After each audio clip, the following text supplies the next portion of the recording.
O nosso livro ele trata sobre a contemporaneidade, ou seja, sobre o período de agora, só que é impossível eu falar dele sem dar essa palestra antes para explicar por que a gente chegou nas conclusões que a gente chegou. Então, o primeiro capítulo do nosso livro se chama Caminho de Ação Trabalhista, e é uma estratégia que a gente está oferecendo a partir do diagnóstico do problema que a gente observa na nossa militância. Qual é o problema? O trabalhismo brasileiro ele é a ideologia que fundou o Brasil moderno, que industrializou o Brasil e que construiu a maior parte das estruturas que a gente tem e nós hoje vivemos. Por outro lado, a gente viveu na década de 90 um período em que o neoliberalismo toma o Brasil, privatiza boa parte das coisas que a gente tem, começa a tentar dominar a visão de mundo que as pessoas têm na sociedade brasileira, de tal forma que a gente começa a ser menos hegemônico.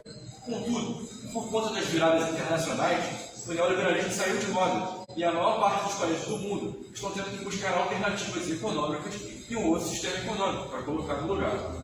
Aqui, isso anda mais atrasado.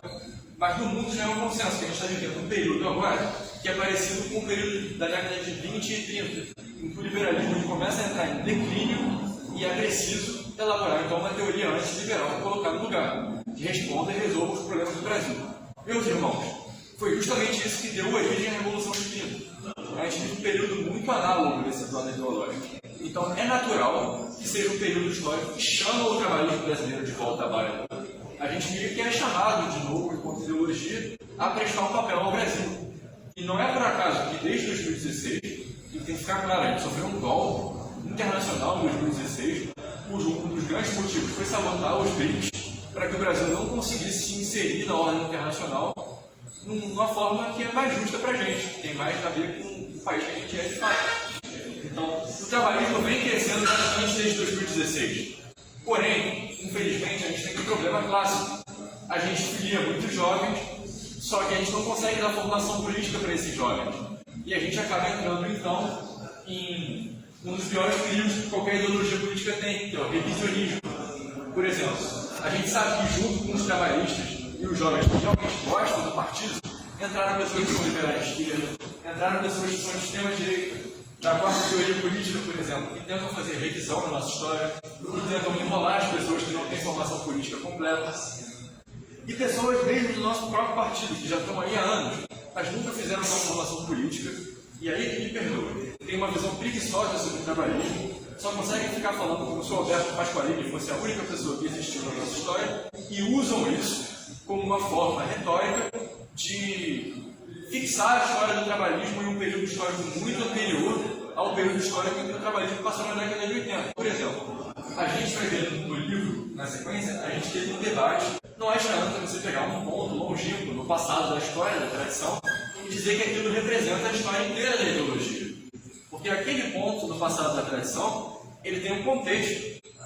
Ele foi construído em um período histórico em que aquilo fazia sentido. A ideologia ela avança conforme o contexto histórico. Então, para a gente que está aqui em 2022 ficar retornando em Pasqualini, é muito estranho. Parece que não aconteceu nada entre os dois. Parece que nesse meio tempo a gente não teve Maria Mobia, teve o Antônio dos Santos, a gente não teve Alberto Guerreiro Ramos, parece que a gente não teve Luiz Bandeira, parece que a gente não teve nenhum outro intelectual. Só o intelectual que é supostamente, a gente já viu anteriormente que não é bem assim. O doutrinador inicial do trabalhismo brasileiro deveria ser relembrado. Isso também é uma forma de revisionismo. E olha que engraçado, é um revisionismo oficialista, porque se afirma a ideologia oficial do partido.